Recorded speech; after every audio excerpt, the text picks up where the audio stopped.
des charges, ça va de soi. Le budget.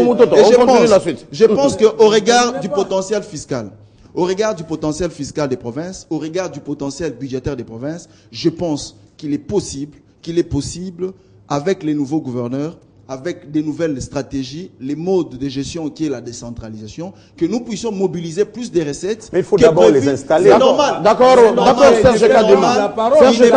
Il n'est pas dit que lorsqu'on d'abord les installer. Vous monopolisez la parole. Ce sont des projections.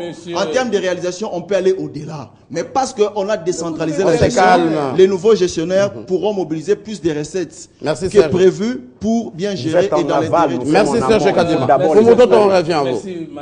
J'attendez-vous la réponse à cette question. Élection des gouverneurs sans la CENI, la procédure est-elle normale? Mais la question que vous m'avez posée avant n'était pas achevée. Vous me posez la deuxième question alors que vous m'avez ravi la parole pour un temps fait de relancer le débat en matière. J'agis en professeur. C'est quoi la décentralisation?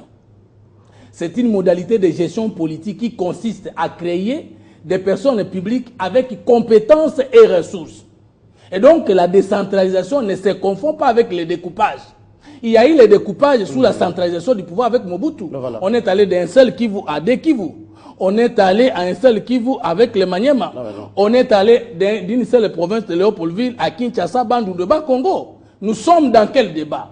Moi, je pensais que j'ai soulevé les mémoires pour montrer que nous ne pouvons pas combattre l'installation de nouvelles provinces aujourd'hui parce que bien avant la promulgation de cette constitution, nous étions à l'œuvre en train de réfléchir sur la décentralisation. D'accord, on passe les chapitres avec des témoins. Deux, étant donné que la définition de la décentralisation implique la répartition des compétences et de ressources entre les entités décentralisées, il y a des compétences exclusives, il y a des compétences concurrentielles et il y a des compétences nationales. Je prends Papi Tamba, la santé.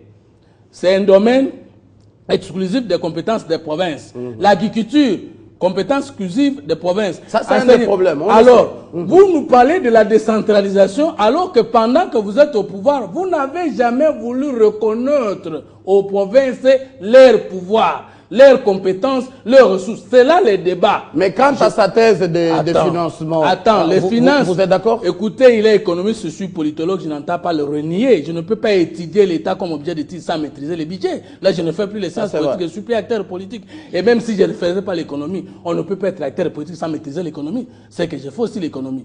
Je voudrais préciser, messieurs, nous parlons du budget. On va faire les élections de gouverneurs. Donnez-nous où est-ce que dans les budgets actuels, on a prévu ces dépenses-là. Et répondez par, dans la rubrique dépenses d'investissement, de fonctionnement, il y a aussi rubrique dépenses d'installation, de nouvelles provinces. Ça s'appelle la malgouvernance lorsqu'un premier ministre construit l'hôtel du gouvernement, alors que celui-ci n'a pas été budgétisé, programmé. C'est ce que nous disons. Nous ne disons pas que la décentralisation est une mauvaise chose. Je vous informe, on l'inaugure le lundi 20. Justement, ça veut dire qu'on va inaugurer la malgouvernance, mais l'immeuble là n'est pas mauvais. Mais on ne se comprend pas. Là, cela, je dois comprendre que je dois enseigner. Deuxième chose. C'est une émission entre vous, M. Fumou. Non, monsieur. On m'a ravi la parole, vous allez répondre tout à l'heure. Le droit d'auteur, c'est un concept scientifique. Donc, lorsque j'ai présenté mon moment de licence et que les faits vous n'avez pas répondu à ma question. Je suis obligé de vous couper la parole. Laquelle? Élection des gouverneurs sans la CENI. La procédure Je n'ai jamais vu un pays qui propose à sa population la bonne gouvernance que le ministre ou le vice-premier ministre qui a en sa charge l'intérieur, la décentralisation, affaires coutumières, puisse remplacer la Commission nationale électorale indépendante pour donner les calendriers des élections.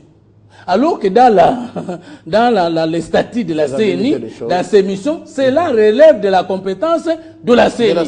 Maintenant que le ministre de l'Intérieur a déjà devancé la CENI, je vais entendre la réaction de Papi Tam, qui ne veut pas les cours de sciences politiques sur le plateau, parce qu'il a fait les sciences politiques, pour nous expliquer à quelle qualité le ministre de l'Intérieur donne un calendrier électoral remplaçant la CENI comme organe attitré. Le ministère de l'Intérieur piétine-t-il la CENI, Papi Tamba? Encore un autre mélange de genres, et ça ne m'étonne pas quand ça sort de la part de Fumutoto. Monsieur Mathieu, les provinces n'ont pas été découpées par une baguette magique. Il y a des commissions qui sont partis dans chaque province. Ces commissions avaient mis en place toute une stratégie de travail avec la province et les notables pour voir dans quelle mesure ces provinces vont s'éclater au profit des nouvelles provinces. Il y a une loi qui existe, qui donnait le contenu à ces différentes commissions. Et de la manière dont les gouverneurs, qui seront là juste à titre transitoire. Comme des intérimaires? Je dis bien à titre transitoire, les temps d'organiser je vous parle des faits tels qu'ils sont. Maintenant, si au-delà de la science, vous ne savez pas faire preuve d'imagination, allez-y à l'université. D'accord, papi, on y va. Laissez les hommes politiques faire de la politique parce que là, ils font preuve d'imagination. C'est ce que j'essaie de vous démontrer. Alors, je suis en train de vous dire ceci, l'imagination de l'homme politique. C'est quoi? C'est lorsque tout simplement il se retrouve devant une situation où les droits fait défaut, les faits doivent précéder les droits et il faut trouver la solution. Voilà la situation dans laquelle nous nous trouvons. Maintenant, vous, c'est bien, vous êtes très brillant en tant que professeur, vous donnerez des cours, mais prenez une émission où vous serez là en face de vos étudiants pour expliquer vos différents principes. Vous n'allez pas prendre la définition de la décentralisation aux gens comme nous sur les plateaux.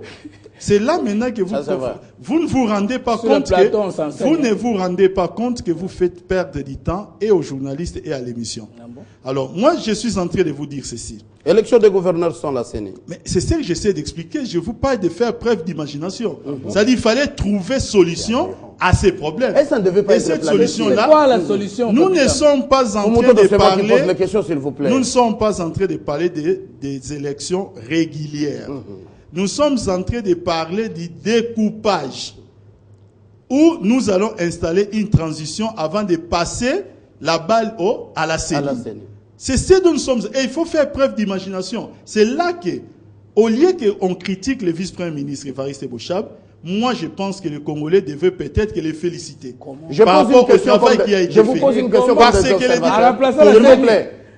il ne remplace pas la CENI, M. Fumutoto. Alors, ne dites pas ça. S'il vous plaît, je vous pose cette question parce que les gens, c'est la pause de la crédibilité de ces élections. Vous risquez de placer vos gens. Voilà. Ça risque d'être péperdé partout. Alors, dans ces cas, j'ai comme impression que les gens n'ont pas trop suivi cette actualité. Vous devez savoir que les élections vont se passer de la manière où il y a déjà les doyens de l'Assemblée provinciale qui, de facto, comme nous le voyons, qui va directement assumer les premiers rôles.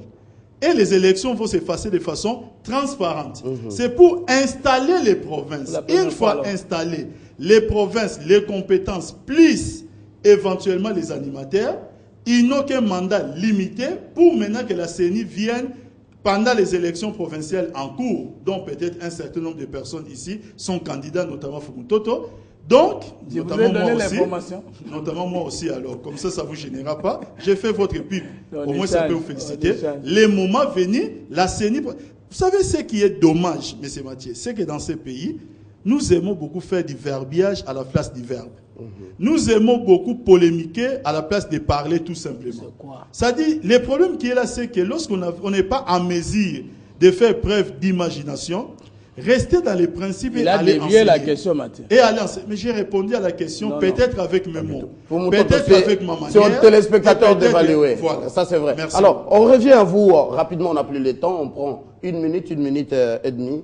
La problématique de financement des élections des gouverneurs. Un mot. Je disais ici que le budget, c'est un document dans la définition la plus simple. C'est un document dans lequel on a prévu les recettes et les dépenses. Il n'est pas dit forcément que lorsque les assignations sont de 100 $, on doit forcément atteindre des 100 $. Parfois, on fait les dépassements. Alors maintenant, là, je pense tout simplement que votre gouvernement pourra fournir des efforts pour avoir des moyens supplémentaires. En termes de moyens pour financer les élections, j'aimerais dire ici à M. Fumutoto qui maîtrise bien les notions d'économie, qui maîtrise bien les budgets, qui a toujours une rubrique qu'on appelle imprévu. Imprévu, c'est les 10% de l'ensemble de l'enveloppe.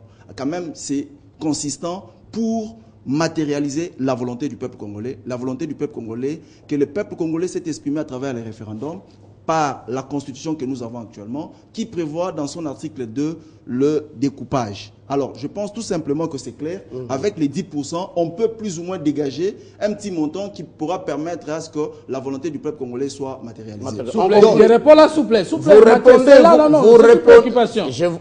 je vous guide. Okay. Vous répondez, vous concluez. Merci. Vous avez une minute. Monsieur l'économiste, voici ce qu'on fait en politique. C'est que si l'installation des autres provinces là était déjà budgétisée, on aurait des gens connus combien il nous faut. Et que les bonus là de 10%, on nous donnerait la visibilité pour savoir comme les dépenses pour l'installation de nouveaux gouverneurs est autant d'autant, et que notre bonus est d'autant, on exécute. Vous-même là, les bonus là, c'est encore combien aujourd'hui, 6 mois après? Merci. Je vais vous répondre en vous disant ceci. Je souhaite que tu sois élu. Je souhaite que tu sois élu.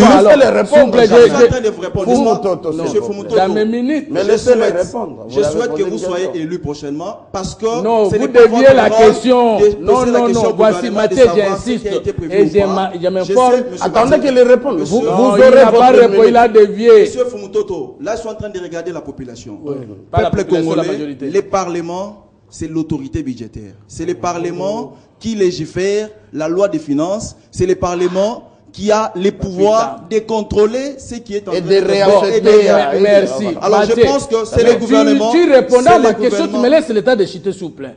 Papita, vous voyez que c'était nécessaire qu'on enseigne aussi pendant les émissions.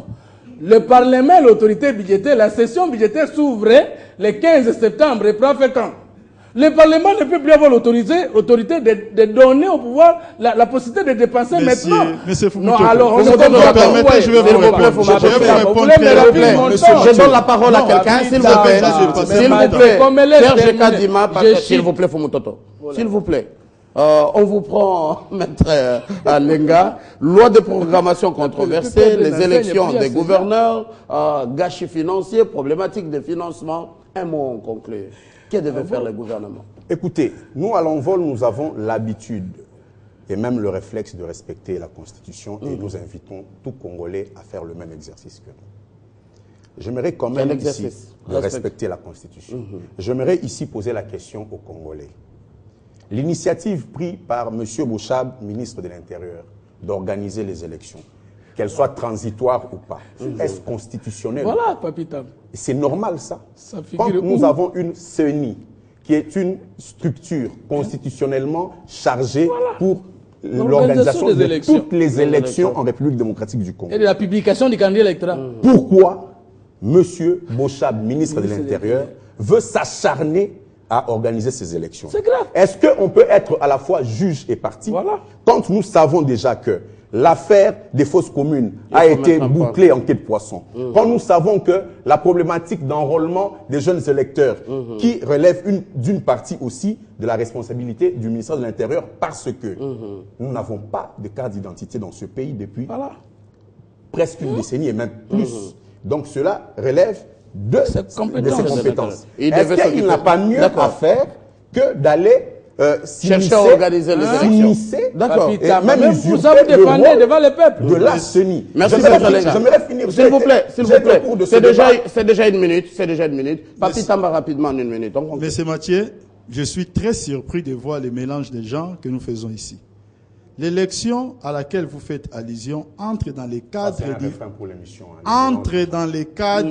laissez-les répondre quand même. Entre dans les cadres tout simplement de la loi sur le découpage. Non, le découpage n'est pas constitutionnel, Papita. Permettez-moi. Est-ce que la constitution parle du découpage? Dans quel chapitre? Monsieur Fumutoto, laissez-moi répondre à la question. Non, la Constitution n'est pas il peut répondre. Non, mais ils sont tout simplement... lui donner son point de vue. Ils sont tout simplement... Ils évitent tout simplement que les Congolais se rendent compte de quelle manière ils sont en train de faire. Non, donnez-nous les chapitres ou l'article du découpage dans la Constitution. Nous sommes en train... Vous l'avez défendu dans votre mémoire, vous venez aussi... Non, les chapitres du découpage dans la Constitution. Je suis en train de vous dire, c'est une loi qui la réglemente. Je vous dis ceci, M. Fumutoto. La loi ne parle pas du découpage. Je vous... Permettez. Répondez. Mais c'est ça. Je suis en train de vous dire ceci. On va terminer l'émission tout à l'heure. Dans les découpages, nous sommes en train de mettre en place les nouvelles provinces, plus les animateurs. Sans décentralisation. Nous ne sommes pas en train d'organiser des élections régulières telles que la CENI devrait le faire. Toute élection. C'est pourquoi je suis en train de vous dire que les choses sont mises en place de façon transitoire. C'est comme aujourd'hui. Est-ce que c'est constitutionnel? Je suis en train de vous dire, premièrement, nous disons elle n'est pas contraire à la Constitution. Nous disons aux Congolais qu'elle n'est pas contraire. S'il vous plaît, on se calme. Papi Tamba, Serge Kadima, merci d'avoir répondu à